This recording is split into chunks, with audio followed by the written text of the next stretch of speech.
औज़ुबिल्लाहिमिनश्शैतानिर्रजीम बिस्मिल्लाहिर्रहमानिर्रहीम रब्बि इश्रह ली सदरी व यस्सिर ली अमरी वहलुल उक़दतम मिन लिसानी यफ़क़हू क़ौली। अस्सलामु अलैकुम वरहमतुल्लाहि वबरकातुहू। आज से हम सीरत का आगाज़ कर रहे हैं और सीरत के बारे में हम पढ़ेंगे इंशाअल्लाह। बिस्मिल्लाहिर्रहमानिर्रहीम। सीरतुन नबवी सल्लल्लाहु अलैहि वसल्लम इंतहाई पाकीज़ा और बुलंद पाया मौजू है। इससे मुसलमान को ये इल्म हासिल होता है कि उसका दिन किन किन मराहिल से गुज़रा, उसके नबी सल्लल्लाहु अलैहि वसल्लम और असहाब नबी पर क्या बीती। अल्लाह ताला ने आप सल्लल्लाहु अलैहि वसल्लम को कैसी कैसी नस्बी और ख़ानदानी शराफत बख्शी, किस तरह वही और रिसालत और दावत दीन के लिए मुंतखब फरमाया। फिर आप सल्लल्लाहु अलैहि वसल्लम ने इसरा में क्या क्या मुश्किलें झेलीं, कैसे कैसे मसाइब बर्दाश्त किए और बिला आखिर किस किस तरह के इनामात से नवाजे गए।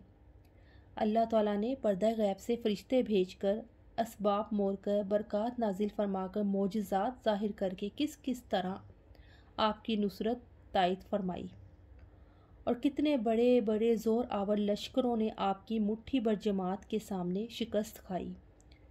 ये सारी बातें सीरत में जलवा फगन नज़र आती हैं।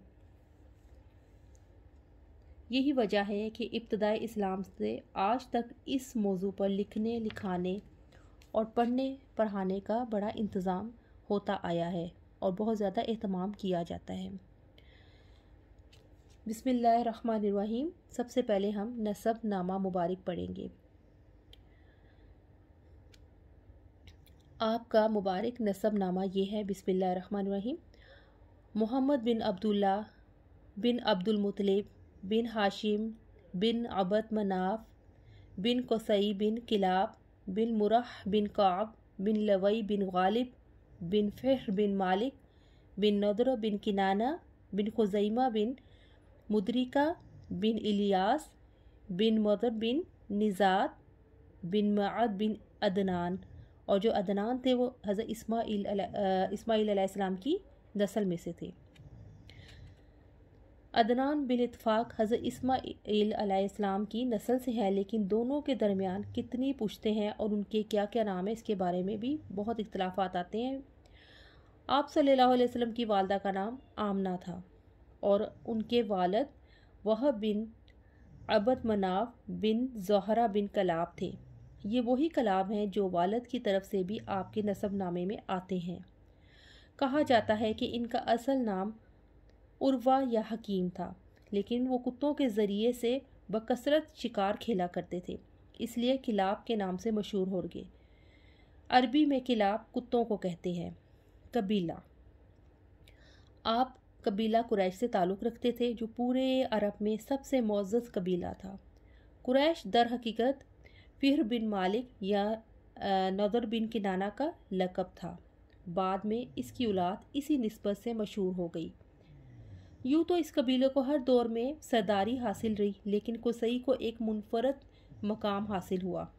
उसका नाम ज़ैद था और वो बचपन में यतीम होकर वालदा के साथ मुल्क शाम के करीब कबीला अज़रह में जा बसा था और वहीं पला बड़ा था, लेकिन जवान होकर मक्का आ गया और कुछ ही दिनों के बाद खाना काबा का मतवली बन गया। ये कबीला कुरैश का पहला शख्स था जो खाना काबा का मतवली हुआ। मतवली होने का मतलब ये था कि उसी के हाथ में खाना काबा की कुंजी होती थी और वो जिसके लिए जब चाहता था काबे का दरवाज़ा खोलता था। इलावा अज़ीज़ कुरैश मक्का से बाहर आबाद थे। उसने इन्हें अंदर लाकर आबाद किया। उसी ने हाजियों के लिए मेज़बानी का तरीका भी ईजाद किया और वो हज के दिनों में बड़े बड़े पैमाने पर खाना तैयार कराता और चमड़े के बड़े बड़े लगनों में खजूर, शहद या किशमिश से मीठा शरबत बनवाता और हाजियों को पेश करता। उसने काबा के शमाल में दारुन नदवा के नाम से एक घर भी बनाया था, जो कुरैश की इज्तिमाई सरगर्मियों का मरकज़ था। यही उनकी पार्लियामेंट भी थी और इसी में वो शादी वगैरह की रस्में भी अंजाम देते थे। कुरैश का झंडा और कमान भी कुसई ही के हाथ में था, चनाचा लड़ाई का झंडा इसके सिवा कोई नहीं बांध सकता था।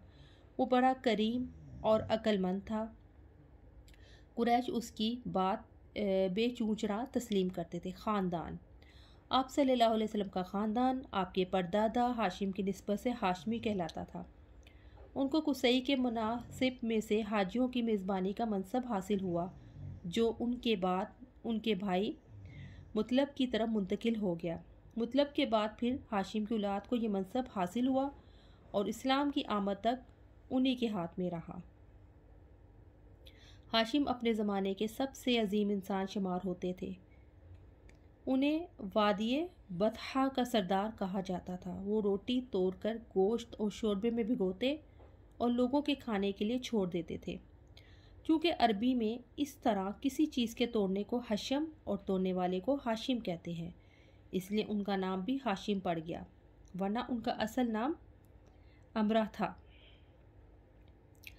कुरैश तिजारत पेशा थे। हाशिम ने उनके लिए जाड़े में यमन और गर्मी में शाम का तिजारती सफ़र मुनज़्ज़म किया और उसके लिए दोनों मुल्कों के ज़िम्मेदारों से ज़मानतें हासिल की। इस सफ़र का जिक्र कुरान मजीद की सूरत कुरैश में अल्लाह ताला के एक बहुत बड़े एहसान के तौर पर किया गया है। हाशिम एक बार तिजारत के लिए शाम जाते हुए यसरब यानी मदीना मुनव्वरा से गुज़रे तो वहाँ बनु अदी बिन निजार की एक खातून सलमा बिन अमरू से शादी कर ली और कुछ अरसा ठहर कर मुल्क शाम चले गए और वहीं सरजमीन फ़लस्तीन के मशहूर शहर गज़ा में इंतकाल कर गए। इनकी रवानगी के वक्त सलमा हामला थी। बाद में बच्चा पैदा हुआ जिसके सर के बालों में सफ़ेदी थी और इसलिए उसका नाम शीबा रखा गया। ये बच्चा मदीने में परवरिश पाता रहा, लेकिन मक्के में हाशिम के भाइयों और ख़ानदान के दूसरे लोगों को इसका इल्म ना था।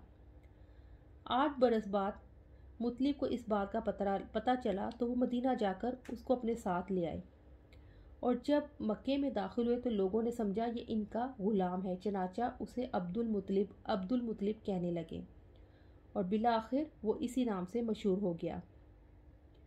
अब्दुल मुतलिब बहुत खूबसूरत और अजीम इंसान थे। इनके दौर में इनका हम मर्तबा कोई ना था।